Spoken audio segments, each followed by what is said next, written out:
मराठीत ललित लेखनाच्या क्षेत्रात स्वतःचा असा नवीन वेगळा विस्तीर्ण मार्ग आखणारे लेखक श्रीनिवास कुलकर्णी यांचे काही दिवसांपूर्वीच निधन झाले. त्यांच्या लेखनात मानवी मनाच्या दुःख, भीती, असहाय्यता या खोल संवेदनांचे चित्रण तर आहेच, पण त्यातून निर्माण झालेले जगण्याचे प्रश्न सोडविण्याकरता माणसाने घेतलेल्या ईश्वरी शक्तीच्या आधाराचे, समर्पणाचे, अपेक्षांचे व मर्यादांचे प्रभावी चित्रण आहे. एक सहृदय व्यक्ती आणि एक प्रतिभावान चिंतनशील लेखक अशा भूमिकांतून त्यांनी आध्यात्मिक अनुभवाला लौकिक पातळीवर आनंददायी केले आहे. असे जीवनचित्रण त्यांनी लेखकाची सखी या ललित लेखात केले आहे. लेखकाच्या घरी येणारी लेखनिक स्त्री त्याला त्याच्या पतीच्या स्वभाव रहस्याबद्दल सतत विचारत असते. तिचे पती कॉलेजमध्ये शिकत होते तेव्हा लेखकाचे जवळचे मित्र होते. लेखकाच्या घरी काही काळ सद्गुरू शंकर महाराज राहत होते हे तिला माहीत होते. ती लेखकाशी तिच्या जगण्यातले प्रश्न, अनाकलनीय प्रसंग, एकटेपणा, सांसारिक दुःख याबाबत बोलते. तिला व लेखकाला सद्गुरू शंकर महाराजांचे अनुभव येतात. त्याचे सविस्तर वर्णन या लेखात आहे. लेखकाची शैली संवादप्रधान, अनौपचारिक, मैत्रीपूर्ण व तरल आहे. लेखातून पारलौकिक शक्तीचे अस्तित्व सतत जाणवत राहते. या लेखातील काही भागाचे अभिवाचन माधव पुराणिक यांनी केले आहे. बाईंच्यामुळं त्यांच्या साहेबांचं असं बरंच जुनं काही डोळ्यांपुढे येत होतं. बाई म्हणाल्या, मी पद्मावतीला तुम्हाला जायला सांगितलं ते उगीच नाही, अगदी गंभीरपणाने सांगितलं आहे मी तुम्हाला अनुभव येईल. कसला अनुभव? शंकर महाराजांचा. तुम्ही खरंच पुण्यवान आहात. कशावरून? तुम्ही साक्षात शंकर महाराजांच्या सहवासात किती काय घालवलं आहे. धनानी भूमौ या लेखात तुम्ही त्याचं एक शब्दचित्र रेखाटलं आहे. होय, खरंच आठवतात तुम्हाला ते अजून, की तुमच्या पुढे उभे राहतात साक्षात? साक्षात काही उभे राहत नाहीत, पण आठवतात स्पष्ट. मी त्यांच्याविषयी माझ्या लेखात सांगितले होते ते एवढेसे होते. मात्र त्यांची एक गोष्ट मला माहीत नव्हती. त्यांनी तोंड उघडून दाखवलं तेव्हा त्यांच्या जिभेवर स्वयंभू शंकराची पिंडी होती. ती आमच्याकडे पुष्कळांनी पाहिली होती. बघा, बाई म्हणाल्या. मग त्या मला शंकर महाराजांसंबंधी अनेक प्रश्न विचारू लागल्या. तुमची महाराजांवर श्रद्धा आहे का? श्रद्धेचा यात कुठे प्रश्न येतो? त्यांना तुम्ही अडचणीच्या वेळी आठवता का? नाही, कुठल्याही देवाला आठवत नाही. तुम्ही महाराजांच्या समाधीला पद्मावतीला कधी गेलाय का? होय, काही वर्षांपूर्वी मी त्यांची समाधी बसमधून येताना पाहिली. मला नवल वाटलं इतक्या दूर आलो, ही शंकर महाराजांची समाधी? उत्सुकता म्हणून मग मी तिथे गेलो. जवळजवळ अर्धशतकानंतर महाराजांची छायाचित्र बघायला मिळाली तिथं. अगदी माझ्या आठवणीतलं राहिलेलंच रूप त्यांचं. तिथं काही वेगळं जाणवलं का? नाही, उगीचच वाटत होतं की बाबा प्रधान आणि पुष्कळांना त्यांनी विमानात व अन्यत्र दर्शन दिलेलं आहे. आपणाला देत आहेत का पाहू? मग काय? काही नाही. तुम्ही पुन्हा पुन्हा जाता? माझे एक पुण्याचे लेखक मित्रच निघाले त्यांचे भक्त. म्हणाले, चला, येताय का महाराजांकडे पद्मावतीला? मी म्हटलं चला, आणि गेलो. माझ्या या पुण्यातल्या लेखक मित्रालाच त्याची पत्नी आता महाराज म्हणू लागली आहे. तुमची श्रद्धा नाही तर का जाता तुम्ही? सहज नाही. बाई म्हणाल्या, मी तुम्हाला सांगते, आज न उद्या शंकर महाराज तुम्हाला सदेह दिसतील. तेच प्रेरणा देत आहेत तुम्हाला त्यांच्याकडे जाण्याची.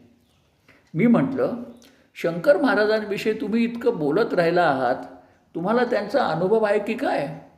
तुम्ही जाता त्यांच्या समाधीला? ते सद्गुरूच आहेत माझे. हे कसं शक्य आहे? तुमच्या जन्माच्या कितीतरी वर्षाआधी त्यांनी देह ठेवला असणार. तसं नव्हे हो, मी त्यांच्या समाधीच्या दर्शनाला जाते नेहमी आणि मला चांगला अनुभव आहे त्यांचा. तिकडे कशा जाऊ लागलात? खरं तर माझ्याच वयाची एक मावशी त्यांची भाविक, ती जायची नेहमी. चल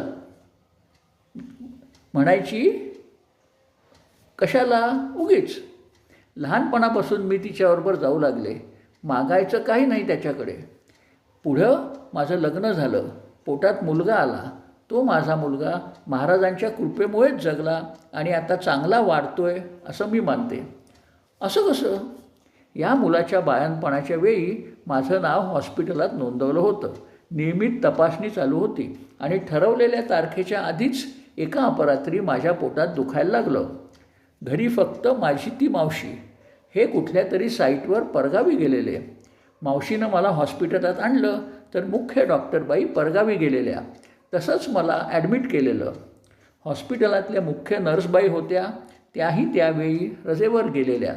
आणखीन एक सिनियर सिस्टर होत्या, त्या कुमारी होत्या आणि बाळंतपणाचे केस ढुंकूनही बघायचे नाहीत. त्यांना इतर सिस्टर्सनी विनवलं. काही उपयोग झाला नाही. ते बाळंतपणाचं हॉस्पिटल होतं ना. नंतर पुष्कळ वर्षांनी या बाईंच्या संदर्भानं त्यांच्या त्या साहेबांचं चरित्र डोळ्यापुढे उभं राहिलं. बाई एकदा अवघडलेल्या मनस्थितीत दिसत होत्या. त्यांना काही बोलायचं असावं असं वाटलं. मी म्हटलं, काही बोलायचं आहे का? हो. काय हो?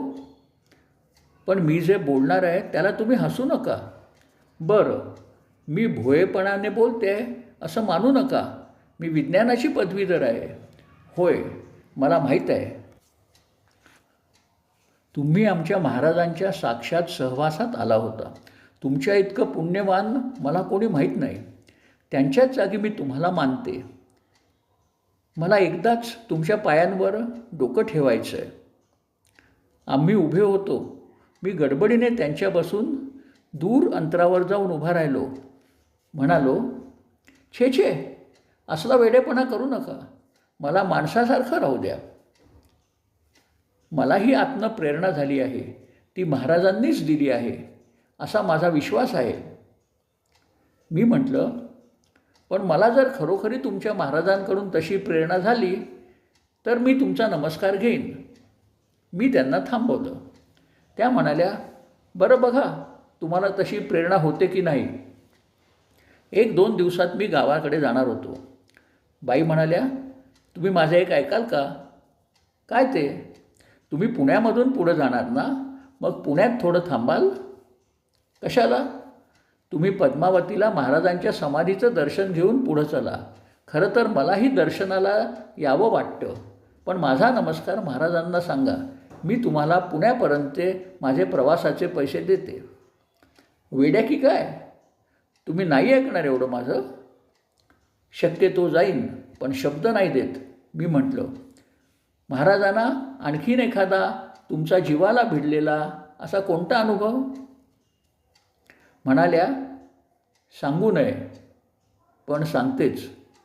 स्त्रीला असं काही एखादं दुःख असू शकतं की ती ते कोणाला, आपल्या आईला, वडिलांना, भावंडांना, नवऱ्याला, मुलाला, मुलीला, कुणालाच तसं सांगू शकत नाही.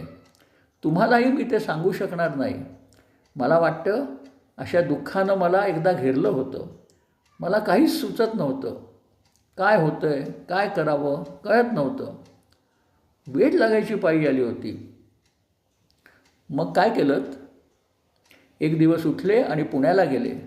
पद्मावतीला महाराजांच्या समाधीपुढे उभी राहिले. एकाग्र मनाने त्यांना म्हणाले, यातनं सोडवा मला. थोड्या वेळानं मी डोळे उघडले आणि काय सांगू, मनाचं डोक्यावरचं ओझं कोणी खाली उतरवून घ्यावं ना, तसंच झालं. माझं मन अगदी निर्विकार, हलकं फुलकं आणि आनंदित झालं. तेव्हापासून मी आनंदातच आहे. पहिल्यांदाच मी हा अनुभव उलगडते आहे. मी गावाकडे निघालो त्या दिवशी बाई म्हणाल्या, अहो, हे पूर्वी किती चांगले होते. माझ्याशी कसे जीवाभावाने वागायचे आणि आता काय झालं आहे कोणास ठाऊक. मीच त्यांना भिवू लागलं आहे. असं कसं हो, तुम्ही अजूनपर्यंत त्यांच्याविषयी काही सांगितलं नाहीत? मी हसत म्हटलं, पुरुष स्त्रीला प्रथम भीतच असतो. काहीच कल्पना नसते स्त्री म्हणजे काय याची. त्याला माहीत होत जातं, मग तो उलट भीती दाखवायला सुरुवात करतो. म्हणजे मला अशी काहीतरी युक्ती शोधायला पाहिजे, म्हणजे स्त्रीविषयीचं त्यांचं ज्ञान त्यांच्या मनावरून पूर्ण पुसले जाईल. एवढंच त्या बोलल्या, करुण हसल्या आणि अनावरपणे रडू लागल्या.